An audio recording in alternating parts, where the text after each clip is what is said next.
بسم اللہ الرحمن الرحیم. میں ہوں خالد منہاس اور آپ دیکھ رہے ہیں میرا یوٹیوب چینل. دو تین اہم خبریں ہیں جس پہ گفتگو کرنی ہے، اور ظاہر ہے سب سے اہم خبر تو آج کل صرف پاکستان میں ایک ہی ہے کہ پاکستان اور بھارت کے درمیان جو بڑھتی ہوئی کشیدگی ہے وہ کم ہونے کی بجائے وہ بڑھتی جا رہی ہے. لیکن خوشی کی خبر یہ ہے کہ پاکستان کے دوست ممالک ان کے ساتھ کھڑے ہو گئے ہیں اور پاکستان کی ہر ممکن سپورٹ کرنے کا انہوں نے اعلان کر دیا ہے.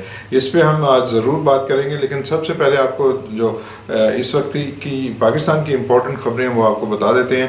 جنوبی وزیرستان میں وانا میں دھماکہ ہوا ہے، 6 افراد جاں بحق ہوئے ہیں. بلوچستان کے علاقے پسری میں دھماکہ ہوا ہے، 2 افراد جاں بحق ہوئے ہیں. اور لاہور میں صنم جاوید اور ان کے شوہر کو حراست میں لے لیا گیا ہے. اور سب سے اہم خبر یہ ہے کہ جناب جو ہیں اپنے KPK کے وزیر اعلیٰ ایک عرصے سے یہ خواہش کر رہے تھے کہ ہمیں براہ راست افغانستان کے ساتھ بات چیت کرنے کی اجازت دی جائے، تو آج کیٹیگوریکلی پاکستان نے یہ بیان دے دیا ہے. اور وفاقی وزیر دفاع خواجہ آصف نے یہ کہا ہے کہ یہ صوبے کا مینڈیٹ نہیں ہے کہ وہ کسی دوسرے ملک کے ساتھ بذات خود کسی مذاکرات کا دروازہ کھولے. انہیں جو کچھ کرنا ہے، جو کچھ کہنا ہے وہ وفاق کے پاس آئیں اور ہم ان کے ان معاملات کو لے کے افغانستان کے پاس جائیں گے. تو یہ صورتحال پاکستان کے اندر موجود ہے. اور اس بات کو بھی یاد رکھیے کہ پاکستان کے درمیان اور انڈیا کے درمیان جو بڑھتی ہوئی کشیدگی ہے اس میں یہ بھی ہوگا کہ TTP کے لوگ اور BLA کے لوگ وہ زیادہ ایکٹیو ہوں گے اور زیادہ فعال ہوں گے. اور اس کی ایک وجہ یہ ہوگی کہ پاکستان جو ہے وہ مشرقی سرحد پہ چونکہ ایکٹیو ہے، لیکن اور ان کی یہ خواہش ہوگی کہ وہ پاکستان کو کمزور کرنے کے لیے پیچھے سے حملہ کریں. اس لیے پاکستان کے عوام کو، پاکستان کی انٹیلیجنسیا کو اور پاکستان کی جو انٹیلیجنس کے ادارے ہیں ان تمام لوگوں کو اپنی جو آنکھ اور کان کھلے رکھنے ہیں اور کسی بھی مشکوک سرگرمی کی اطلاع فوری طور پہ قانون نافذ کرنے والے اداروں کو دینی ہے. اس کے ساتھ ساتھ حکومت پاکستان سے بھی درخواست ہے کہ وہ عوام کو اس مسئلے سے آگاہ کریں اور ان سے کہیں کہ اگر کوئی مشکوک جو ہے سرگرمی کسی جگہ پہ دیکھی جاتی ہے تو وہ فوری طور پہ ایک ہیلپ لائن قائم کی جائے تاکہ لوگ اس ہیلپ لائن پہ جا کر بتا سکیں کہ فلاں جگہ پہ یہ چیز ہو رہی ہے یا فلاں جگہ پہ مشتبہ افراد موجود ہیں. تو یہ بھارت کی یہ کوشش ہے کہ پاکستان کو اندرونی طور پہ غیر مستحکم کیا جائے تاکہ وہ اپنے مضمون مقاصد حاصل کر سکے. اب چلتے ہیں جی اپنے دوست ممالک کی جانب. اور چین کے وزیر خارجہ نے پاکستان کے وزیر خارجہ سے ٹیلی فون پہ بات کرتے ہوئے پاکستان کی مکمل حمایت کا اعلان کیا ہے. اس کے ساتھ ساتھ انہوں نے یہ کہا ہے کہ پاکستان کی جتنی بھی اسٹریٹجک ضروریات ہیں چین ان کو پورا کرے گا. تو آج یہ گلوبل ٹائمز نے یہ خبر شائع کی ہے اور ان کی جو ایجنسی ہے اس نے بھی یہ خبر شائع کی ہے. تو اس طرح 2-3 دن کی خاموشی کے بعد بالآخر چین نے ایک پیغام واضح طور پہ انڈیا کو دے دیا ہے کہ اگر کوئی کانفلکٹ ہوا تو چین جو ہے وہ پاکستان کے ساتھ پوری طرح کھڑا ہے. یہ تو ہے ایک ہمارے ہمسائے ملک جس کے ساتھ ہم کہتے ہیں کہ we are all weather friends, تو ان کی طرف سے ہم بالکل پاکستان کی مکمل حمایت کا اعلان کر دیا گیا ہے. اس کے ساتھ ساتھ ترکی ہے، اس نے بھی پاکستان کی حمایت کا اعلان کیا ہوا ہے. اور آج جو خبریں انڈین میڈیا میں جو گردش کر رہی ہیں وہ خاصی ان کو بے چین کرنے کے لیے خاصی ہیں کہ ایک C-130 ہرکولس طیارہ، یہ بہت بڑا طیارہ ہوتا ہے اور فوجی ساز و سامان لے کے وہ نقل و حرکت میں مدد دیتا ہے. یہ طیارہ استنبول سے ترکی سے کراچی میں اترا ہے کل رات. اور انڈین میڈیا یہ سپیکولیٹ کر رہا ہے کہ اس میں بڑی مقدار میں وہاں سے ایمونیشن بھیجا گیا ہے. اور یہ ایمونیشن کیا ہے؟ اس میں ان کا جو سب سے امپورٹنٹ جو ڈرون ہے جس کا خوف جو ہے وہ انڈین جو آرمی پہ بھی ہے. اور اسی خوف نے جو ہے وہ اور اسی خوف کی ایک بڑی وجہ یہ ہے کہ یوکرین کی جنگ میں اس طیارے نے بہت بڑی کامیابیاں حاصل کی ہیں. اس ڈرون نے بہت بڑی کامیابیاں حاصل کی ہیں اور اسے دنیا کا لیتھل ترین ڈرون کہا جاتا ہے. تو یہ ڈرون جو ہے وہ پاکستان کو مل چکا ہے. اس کے ساتھ ساتھ دیگر جو ایمونیشن ہے وہ بھی پاکستان کے پاس پہنچ گیا ہے. تو یہ ایک بڑی ان کے لیے ایک بڑی وہ پرابلم ہے خاص طور پہ بھارت کے لیے کہ آہستہ آہستہ جو لوگ ہیں وہ پاکستان کی حمایت کرتے ہوئے نظر آ رہے ہیں. اس کے ساتھ ساتھ یہ دیکھیے کہ آج نیو یارک ٹائمز میں ایک رپورٹ چھپی ہے جس میں انہوں نے 4 سفیروں سے ملاقات کی ہے. پہلگام کے حملے کے بعد بھارتی حکومت نے 100 سے زائد ممالک کے سفیروں کو بلا کر ان سے گفتگو کی تھی، اور ان میں سے نیو یارک ٹائمز نے کہا ہے کہ انہوں نے 4 سفیروں سے جو ہے اس بات کی تصدیق کی ہے کہ پہلگام حملے کے حوالے سے بھارت کے پاس کوئی ٹھوس شواہد موجود نہیں ہے، اور ان کی صرف یہ کوشش ہے کہ بھارت پاکستان کے خلاف جو کارروائی کرنے جا رہا ہے اس کے لیے ایک فضا کو ہموار کیا جائے، اور اس حوالے سے وہ اپنا کیس پیش کر رہے ہیں۔ ان کے پاس آزادانہ تحقیقات کرنے کے لیے کے پاس جانے کے لیے کوئی شواہد موجود نہیں ہے کہ پہلگام میں جو کچھ ہوا ہے اس میں پاکستان ملوث ہے یا پاکستان میں کوئی تنظیم ملوث ہے۔ یہ آج نیو یارک ٹائمز کی رپورٹ ہے۔ اور چائنا کی میں نے بات کی تھی، چائنا کے جو وزیر خارجہ ہیں انہوں نے پاکستان کی اس تجویز کی مکمل حمایت کی ہے کہ کسی بھی غیر جانبدار کمیشن، غیر جانبدار تحقیق کرنے والے کوئی بھی ادارے کے ذریعے اس معاملے کی انکوائری کرا لی جائے تو دودھ کا دودھ پانی کا پانی ہو جائے گا۔ اور پاکستان نے ہی یہ انیشیٹ کیا تھا، پہلے خواجہ آصف نے کہا، پھر پاکستان کے وزیر اعظم نے بھی یہی بات کی کہ کسی بھی فورم پہ آپ تحقیقات کرانا چاہتے ہیں ہم اس میں مکمل تعاون کرنے کے لیے تیار ہیں۔ پاکستان نے یہ تمام چیزیں نہیں کی ہیں، لیکن اس کے ساتھ ساتھ پاکستان نے ایک بات بڑے واضح طور پہ کہہ دی ہے کہ پاکستان کسی بھی دھمکیوں کو قبول کرنے کے لیے تیار نہیں ہے، اور سنتاس معاہدہ جس کو آپ 10 سال سے ری نیگوشیٹ کرنے کی بات کر رہے ہیں، اس کی آڑ میں وہ ری نیگوشیٹ نہیں ہو سکتا، یک طرفہ طور پہ یہ معاہدہ ختم نہیں ہو سکتا۔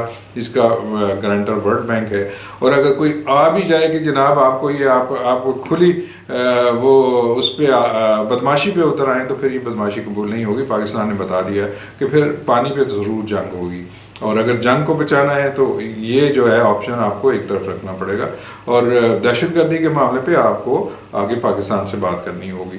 تو یہ چیزیں موجود ہیں۔ دوسری طرف یہ چیزیں بھی ہیں کہ پاکستان کو PL-15 100 دے دیے گئے ہیں۔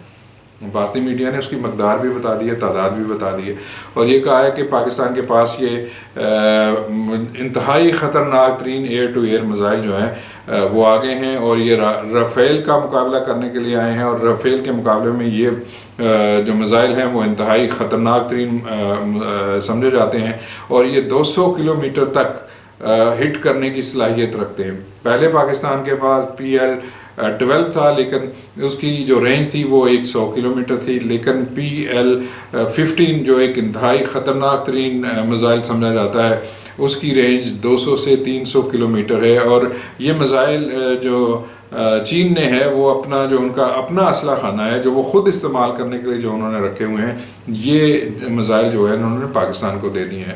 تو پاکستان کے پاس ہتھیاروں کی کمی نہیں ہے، پاکستان کے پاس جذبے کی بھی کمی نہیں ہے، اور پاکستانی قوم لڑنا بھی جانتی ہے۔ تو اس لیے جنگ جو ہے وہ اگر آپ سمجھتے ہیں کہ آپ کے مفاد میں ہے تو پھر سوچ سمجھ کے اسے شروع کیجئے گا۔ جنگ ہمیشہ اگر آپ شروع کریں گے تو پھر اختتام ہم کریں گے۔ پاکستان اس وقت جو ہے وہ جس صورتحال سے دوچار ہے، اگر آپ جنگ بھی کریں گے تو پوری پاکستان کی قوم حکومت کے پیچھے اور فوج کے پیچھے کھڑی ہو جائے گی، تو اس لیے یہ حماقت مت کیجیے گا۔ اور آخر میں آپ کو یہ بتا دیں کہ آپ لوگوں کی آوازوں کو بند کرنے کے لیے جو ہے وہ تمام تر کارروائیاں کر رہے ہیں۔ اس وقت پتہ یہ چلا ہے کہ 16 یوٹیوب چینل جن میں پاکستان کے چند جو ٹی وی چینلز ہیں ان کے یوٹیوبز کے جو چینل ہیں ان کو بھی بند کیا گیا ہے۔ لیکن ہنسی اس وقت آتی ہے جب ہم دیکھتے ہیں کہ ارشاد بٹی کا چینل بھی اس میں ہے کہ اس کو بھی کر دیا گیا ہے، تو سمجھ نہیں آتی کہ آپ کی دانش کیا ہے کہ ارشاد بٹی کے چینل کو بھی آپ نے وہ بھارت کے لیے خلاف قرار دے دیا۔ آپ نے عمران ریاض کا آپ نے چینل بند نہیں کیا، آپ نے وہ جو PTI کے دوسرے ہیں لوگ ان کا چینل آپ نے بند نہیں کیا، آپ نے رضی دادا کا کر دیا۔ پتہ چلتا سمجھ آتی ہے کہ آپ کو تکلیف ہے۔ اور دوسری طرف آپ آزادی اظہار رائے کی بات کرتے ہیں، فریڈم آف پریس کی بات کرتے ہیں، دوسری طرف آپ کرٹیسزم کو سننا نہیں چاہتے۔ آپ سے صرف ایک سوال کیا جا رہا ہے، پورا پاکستان کا میڈیا اور دانشور ایک ہی سوال کر رہے ہیں کہ آپ کے پاس جو ہے وہ شواہد کیا ہیں، نمبر 1۔ نمبر 2، یہ پہلگام کی سیکیورٹی آپ کی ذمہ داری تھی، تو اس دن وہاں پہ جو سیکیورٹی اہلکار تھے وہ کہاں تھے؟ اور چپے چپے پہ کشمیر میں آپ کی افواج ہیں، تو اس دن پہلگام کا واقعہ ہوگا 2-2.5 گھنٹے تک وہاں پہ کوئی اہلکار نہیں پہنچا ہے، تو پھر وہ کہاں تھی آپ کی فوج اور آپ کی ایجنسیاں اور آپ کے قانون نافذ کرنے والے ادارے؟ صرف ان 2-3 چیزوں کا جواب چاہیے، اور تو کوئی مسئلہ نہیں ہے، اتنا بڑا مسئلہ تو ہے ہی نہیں ہے۔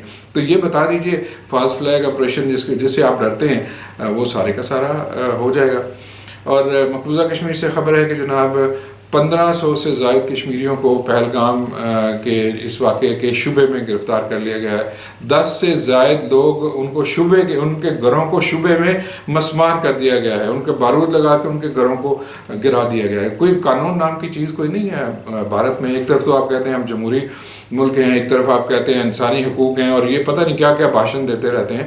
تو اگر ان فرض کر لیجئے کہ وہ ملوث تھے, آپ خود کہہ رہے ہیں کہ سسپیکٹ ہیں, آپ کا میڈیا کہہ رہا ہے کہ سسپیکٹ ہیں, آپ خود کہہ رہے ہیں کہ مشتبہ لوگ ہیں. جو مشتبہ لوگ ہیں وہ ابھی تک ان پہ کوئی الزام ثابت نہیں ہوا, تو آپ نے ان کے گھروں کو گرا دیا ہے. یہ وہی مائنڈ سیٹ ہے جو اسرائیل کا ہے, وہ غزہ میں جو کرتا رہا ہے کہ جی کوئی انسانی حقوق نہیں ہے اور گرا دو اور فلاں کر دو. تو آپ کسی غلط فہمی کا شکار ہیں. پاکستان غزہ نہیں ہے. آپ نے وہاں تو کر لیا, اور اس پہ آج آزاد کشمیر کے وزیر اعظم کا بھی ایک بیان آیا ہے, وہ میں دیکھتا ہوں اور آپ کے ساتھ وہ بھی میں شیئر کرتا ہوں. انہوں نے بڑا کھل کے کہا ہے کہ اگر انڈیا جو ہے وہ باز نہیں آیا تو آزاد کشمیر کے لوگ گھس کے دوسری طرف جا کے تو پھر ان کا ناطقہ بند کر دیں گے, اور ان کو جو ہے وہ سبق سکھانے کے لیے تمام چیزیں کرنے کے لیے تیار ہیں. کشمیر کے لوگ وہاں پہ جنگ لڑنے کے لیے جا سکتے ہیں, ان کا ملک ہے, ان کی آزادی کی تحریک ہے, یہ بات تو ہے. تو اس پہ تو کوئی دو رائے نہیں ہے. شملہ معاہدہ جو دو طرفہ معاہدہ تھا وہ تو ختم ہو گیا, پاکستان نے اس کو معطل کر دیا. اب یہ ایک انٹرنیشنل مسئلہ ہے, اور کشمیر کے لوگ اس مسئلے کو کسی بھی ذریعے سے حل کروانے کی جو ہے وہ کوشش کر سکتے ہیں, اور یہ ان کا لیجیٹیمیٹ رائٹ ہے کہ وہ اپنے آزادی کے لیے جو وہ کرنا چاہتے ہیں وہ اس حد تک جا کے وہ کر سکتے ہیں. تو یہ تمام چیزیں موجود ہیں پاکستان کے اندر. پاکستان کے اندر کوئی خوف کی کیفیت موجود نہیں ہے. کسی جگہ پہ کوئی معاملہ جو ہے وہ ایسا نہیں ہے کہ لوگ, مجھے تو حیرت ہو رہی ہے کہ پاکستان کے جو ٹک ٹاکرز ہیں وہ مذاق اڑا رہے ہیں. مثلا ایک نے کہا کہ وہ ٹینکی بند کریں, اور مودی ٹینکی بند کر, پانی اوور فلو ہو گیا. تو اس طرح کے تو پاکستان کے اندر یہ چیزیں ہو رہی ہیں. تو مسئلہ جو ہے جنگ سے حل نہیں ہونا, مسئلہ مذاکرات سے حل ہونا ہے, اور اس مسئلے میں جنگ نہیں ہوتی. 26 بندے آپ کے مر گئے ہیں, بالکل معصوم لوگ مرتے ہیں, ان کے افسوس کرنا چاہیے, تو اس پہ آپ جنگ کرنے کے لیے اتر آئیں. مودی صاحب ابھی آپ کی اوقات نہیں ہے, اپنے آپ کو سنبھالیے اور اپنی قوم کو بھی سنبھالیے, اور یہ جو آپ کے چینلز ہیں ان کو بھی سنبھالیے جو ڈیلیبریٹلی, اور آپ بھی ڈیلیبریٹلی اس بھارتی معاشرے کو تقسیم کر رہے ہیں. آپ ہندو مسلم اتحاد کی ایک جو ہے اس کو ختم کر کے آپ ہندو مسلم کے درمیان تفریق پیدا کر رہے ہیں. اور ایک گوسوامی صاحب ہیں, وہ کل کہہ رہے تھے میں ہندو ہوں, میں پتہ نہیں کون سا شاکاہاری ہوں. تو بھائی ہمیں کیا اس میں معاملات ہے, اور کہہ رہے ہیں کہ صرف ہم ہی آواز اٹھا رہے ہیں. مطلب ہے کہ وہ ہندوؤں کو اپنے ساتھ جوڑنا چاہ رہے ہیں, اور پورے ہندوستان میں ایک ہی بات کر رہے ہیں کہ انہوں نے مذہب کیوں پوچھا. تو جب مسلمان کو مذہب پوچھ کے مارا جاتا ہے تو اس وقت آپ نہیں کہتے کہ مذہب کیوں پوچھا اور مسلمان کو کیوں مارا گیا. معصوم لوگوں کا قتل اور ہتیا جو ہے وہ قابل مذمت ہے, اور تمام اس میں تمام لوگ شامل ہوتے ہیں. اس میں یہ نہیں ہے کہ ہندو مر گیا تو بہت بڑا جو ہے وہ پاپ ہو گیا, اور مسلمان مر گیا تو کوئی مسئلہ نہیں ہے. اور یہ آپ کا دھرم بھی آپ کو سکھاتا ہے کہ اگر ایک شودر مر جائے تو اس پہ کوئی مسئلہ نہیں ہے, اور برہمن جو ہے وہ اصل جو ہے وہی ہے. یہ آپ کا ذات پات کا جو نظام ہے وہ ہمیں اچھی طرح پتہ ہے. تو یہ تھے آج کی تازہ ترین. ملیں گے نئے ولاگ میں, اس وقت تک کے لیے مجھے اجازت دیجیے. اپنا بہت سا خیال رکھیے. اللہ حافظ.